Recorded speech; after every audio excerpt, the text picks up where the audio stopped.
Pemirsa, beragam permasalahan pendidikan di tanah air tak kunjung berakhir. Berbagai kebijakan dikeluarkan sering menjadi sorotan publik, padahal ratusan triliun dialokasikan APBN untuk pendidikan tanah air.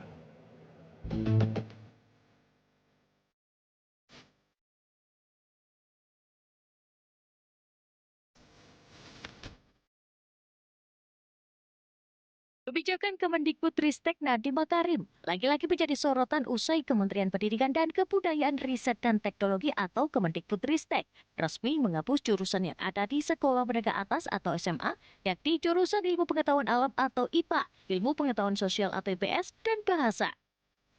Kepala Badan Standar Kurikulum dan Asesmen Pendidikan Kemendikbudristek, Anin Tito Aditomo mengatakan bahwa kebijakan penghapusan jurusan itu bukanlah hal yang baru. Kebijakan itu sudah mulai diterapkan bertahap sejak 3 tahun lalu. Ia pun menambahkan pada tahun ajaran 2022 sudah ada 50% sekolah yang menerapkan hal itu. Sementara untuk 2024 tercatat sudah sekitar 90-an sekolah yang menerapkan kurikulum merdeka. Dengan peniadaan jurusan tersebut, Anin Tito menjelaskan bahwa pada kelas 11 dan 12 SMA, murid yang sekolahnya menggunakan kurikulum merdeka dapat memilih mata pelajaran secara lebih leluasa, sesuai minat, bakat, kemampuan, dan aspirasi, studi lanjut atau karirnya, sehingga mampu membuat murid bisa lebih fokus untuk membangun basis pengetahuan yang relevan untuk minat dan rencana studi selanjutnya. Tidak hanya kebijakan penghapusan jurusan IPA, IPS, dan Bahasa di sekolah menengah atas ataupun beberapa kebijakan Mendikbud Nadiem Makarim yang juga menjadi kontroversi dan berujung ditarik kembali alias tidak jadi diterapkan.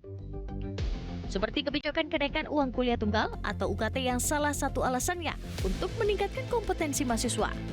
Namun kebijakan menaikkan UKT itu justru menuai protes dari berbagai kalangan dan dipanggil DPR. Akhirnya usai Nadiem bertemu dengan para rektor, kebijakan kenaikan UKT itu pun batal diterapkan tahun 2024 ini. Nadiem pun mengatakan akan mengevaluasi semua permintaan peningkatan UKT dari PTN-PTN usai menghadap Presiden Joko Widodo di Istana Negara pada 27 Mei lalu. Kami Kemendikbudristek telah mengambil keputusan untuk membatalkan kenaikan UKT di tahun ini. Dan kami akan merevaluasi semua permintaan peningkatan UKT dari PTN-PTN. Jadi untuk tahun ini tidak ada mahasiswa yang akan terdampak. Tak hanya itu, melalui Permendikbudristek nomor 12 tahun 2024 tentang kurikulum pada PAUD, jenjang pendidikan dasar dan jenjang pendidikan menengah, Menteri Nadiem juga sempat membuat pramuka tak lagi jadi ekstrakurikuler wajib. Aturan ini kemudian mendapat banyak kritik karena kegiatan pramuka dinilai dibutuhkan sebagai bekal generasi muda. Pramuka dinilai bisa jadi kegiatan yang melatih jiwa patriot, kepemimpinan, membentuk karakter, hingga memberikan bekal skill bertahan hidup. Setelah kebijakan itu ramai dikritik, Nadiem lalu menjelaskan bahwa pramuka justru akan jadikan bagian kegiatan kokurikuler atau masuk dalam mata pelajaran, namun tidak akan menambah jumlah mata pelajaran.